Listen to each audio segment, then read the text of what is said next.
No one knows how many civilizations must rise and fall before the end of the historic process on earth.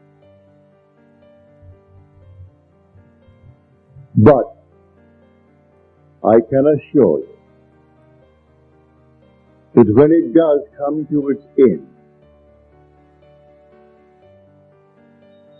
the consummation will be Jesus Christ, the pattern man. But no one knows how many convulsions will take place in this world before that end. But it will all be consummated in Jesus Christ, the pattern man. Now tonight I want to share with you what I have experienced.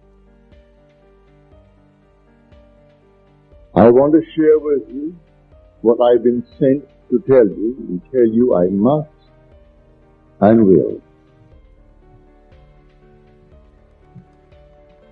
When we are taught in Scripture that he who now is called Jesus Christ is here only for one purpose, and that is to fulfill Scripture. Not to change government, not to get involved. He leaves everything as he finds it. He's only telling of a pattern that must be fulfilled in the individual to bring this historic process to an end within him. The Scripture must be fulfilled in me.